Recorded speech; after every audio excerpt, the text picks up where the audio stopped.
Assalamualaikum warahmatullahi wabarakatuh. Perkenalkan, saya Lutfia Rizkia Maulida dari PGSD 4D dengan NIM 1908390 dan nomor absen 28. Dalam video kali ini, saya akan membahas mengenai tugas perkembangan menurut Robert J. Hevighurst.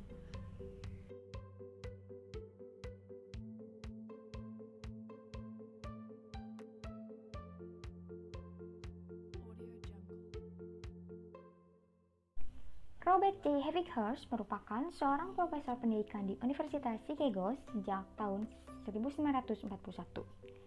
Ia juga menerima beberapa gelar serta merupakan asisten profesor ilmu kimia dan ilmu fisika. Tahun 1943, ia memperkenalkan teorinya tentang tugas-tugas perkembangan yang meliputi keahlian, pengetahuan, fungsi, atau sikap yang biasanya diperoleh individu selama masa kehidupan tertentu. Menurut teori ini, ada 3 persyaratan yang harus dipenuhi agar berkembang dengan baik, yaitu yang pertama, kematangan fisik, yang kedua, harapan budaya, yang ketiga, nilai perorangan. Tugas perkembangan adalah tugas-tugas yang harus diselesaikan individu pada fase-fase atau periode kehidupan tertentu, dan apabila berhasil mencapainya, mereka akan berbahagia. Tetapi sebaliknya, apabila mereka gagal, akan kecewa dan dicela orang tua atau masyarakat, dan perkembangan selanjutnya juga akan mengalami kesulitan. 6 tahap perkembangan menurut Hevighurst. Yang pertama, masa bayi dan kanak-kanak awal. Yang kedua, masa kanak-kanak akhir. Yang ketiga, masa remaja. Yang keempat, masa dewasa awal. Yang kelima, masa setengah baya. Dan yang terakhir, masa lanjut usia. Tugas-tugas perkembangan pada usia bayi dan kanak-kanak awal. Yang pertama, belajar berjalan, belajar makan makanan padat, belajar berbicara, belajar mengendalikan pembuangan kotoran tubuh, mencapai stabilitas jasmania dan fisiologik, membentuk pengertian sederhana tentang realitas fisik dan sosial, belajar menjalin hubungan secara emosional dengan orang tua, teman, atau orang-orang di sekitarnya, dan belajar mengetahui mana yang benar dan mana yang salah. Yang kedua, masa kanak-kanak akhir.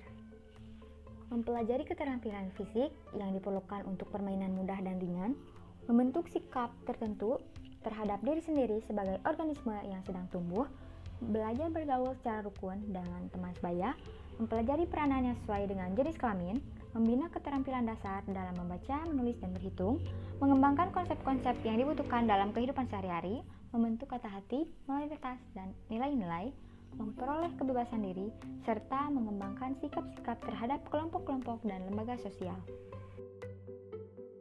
Yang ketiga, masa remaja. Memperoleh hubungan-hubungan baru dan lebih matang dengan yang sebaya dari kedua jenis kelamin, memperoleh peranan sosial dengan jenis kelamin individu, menerima fisik dari menggunakan badan secara efektif, memperoleh kebebasan diri, melepaskan ketergantungan diri dari orang tua ataupun orang dewasa lainnya, melakukan pemilihan dan persiapan untuk jabatan, memperoleh kebebasan ekonomi, persiapan perkawinan dan kehidupan berkeluarga, mengembangkan keterampilan intelektual dan konsep-konsep yang diperlukan sebagai warga negara yang baik, memupuk dan memperoleh perilaku yang dapat dipertanggungjawabkan secara sosial, dan memperoleh seperangkat nilai dan sistem etika sebagai pedoman berperilaku. Yang keempat, masa dewasa awal.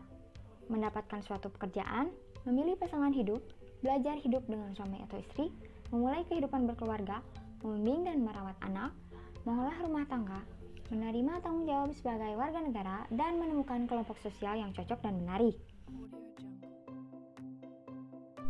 Yang kelima, masa setengah baya, yaitu memperoleh tanggung jawab sosial, membangun dan mempertahankan standar ekonomi, membantu anak remaja untuk menjadi orang dewasa, membina kegiatan pengisian waktu senggang orang dewasa, membina hubungan dengan pasangan hidup sebagai pribadi, menerima dan menyesuaikan diri dengan perubahan-perubahan fisik sendiri, dan menyesuaikan diri dengan pertambahan umur.